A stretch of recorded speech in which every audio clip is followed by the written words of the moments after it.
Sabe o que transforma uma boa história numa lenda que atravessa milênios? Hoje a gente vai mergulhar fundo em uma das jornadas mais incríveis já contadas, a Odisseia.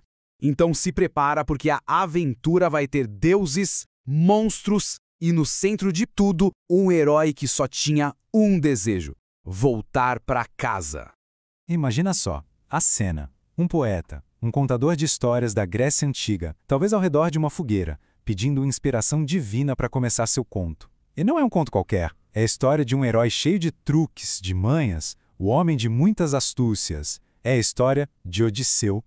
O mais interessante da Odisseia é que ela não começa do comecinho. A gente não vê o herói se despedindo e partindo para a guerra. Não. A gente já cai no meio do furacão, sentindo o vazio desesperador que a ausência dele causou. 20 anos. Pensa nesse número. Foram 10 anos lutando na Guerra de Troia. E quando a guerra acabou, ele passou mais 10 anos tentando voltar para casa, perdido no mar. É um tempo quase impossível de imaginar. Um abismo que separa uma pessoa da sua família, do seu lar, de quem ela era.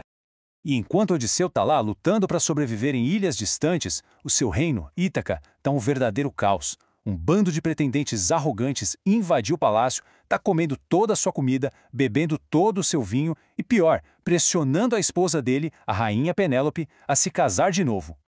E é aqui que a gente vê uma das maiores jogadas de mestre da literatura. Penélope, que era tão esperta quanto o marido, teve uma ideia genial. Ela disse para os pretendentes: eu escolho um de vocês, mas só depois que eu terminar de tecer essa mortalha. Só que tinha um detalhe. De dia ela tecia e à noite, escondida, ela desfazia tudo. Uma teia de esperança e engano que durou 3 anos. Incrível, né? Mas o destino de Odisseu não estava sendo decidido só na Terra, não. Lá no Monte Olimpo, os deuses estavam numa briga daquelas. De um lado, Atena, a deusa da sabedoria, que era tipo a protetora do Odisseu, defendendo ele com tudo. Do outro, Poseidon, o deus dos mares, que tinha um ranço pessoal dele e estava fazendo de tudo para que ele nunca mais visse a cor de casa. Mas espera aí. Para a gente entender de verdade a jornada do Odisseu, a gente precisa voltar um pouco no tempo. Precisamos falar da guerra que tirou ele de casa em primeiro lugar. Uma guerra que começou por causa de uma maçã. Pois é, tudo começou com uma treta divina. Uma maçã de ouro que gerou uma competição entre as deusas. O resultado? O príncipe de Troia, Paris, rapta Helena, a mulher mais linda do mundo. Para resgatar Helena, todos os reis gregos, incluindo Odisseu, foram para Troia. A guerra durou 10 anos e a cidade só caiu por causa de uma ideia do Odisseu, o famoso cavalo de Troia. E essa armadilha genial, um presente que na verdade era a destruição disfarçada, ficou tão marcada na história que a gente usa a expressão presente de grego até hoje.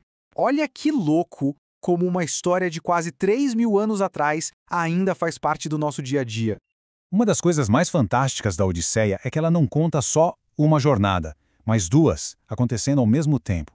A gente não acompanha só o herói experiente, a gente acompanha o pai tentando voltar e o filho tentando encontrá-lo. Pensa na estrutura. De um lado, a gente tem Odisseu, um veterano de guerra lutando contra monstros e deuses. Do outro, o filho dele, Telêmaco, que cresceu sem pai e que agora parte numa jornada para descobrir o que aconteceu, e nesse processo acaba se tornando um homem. A busca do filho é um espelho da busca do pai. É genial. E as aventuras do Odisseu, nossa, são lendárias. Uma das mais famosas é quando ele fica preso na caverna do ciclope Polifemo, um gigante de um olho só que come gente. Para escapar, o Odisseu usa sua melhor arma, a inteligência. E o primeiro passo é dizer para o gigante que seu nome é Ninguém. Depois que ele cega o gigante e consegue fugir com seus homens, o orgulho fala mais alto. Ele não se aguenta e já no navio grita seu nome verdadeiro. Péssima ideia.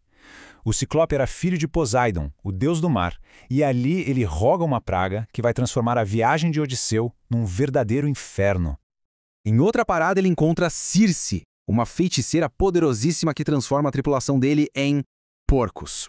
Mas Odisseu, com uma ajudinha divina do deus Hermes, consegue resistir ao feitiço. Ele não só liberta seus homens, como também ganha o respeito da feiticeira e acaba passando um ano inteiro na ilha dela. Para finalmente descobrir o caminho de casa, Circe dá a ele uma missão que parecia impossível: descer ao mundo dos mortos. Ele precisa ir até o reino de Hades para conversar com um profeta cego, Tiresias. É uma jornada ao limite do mundo, um teste de coragem como nenhum outro.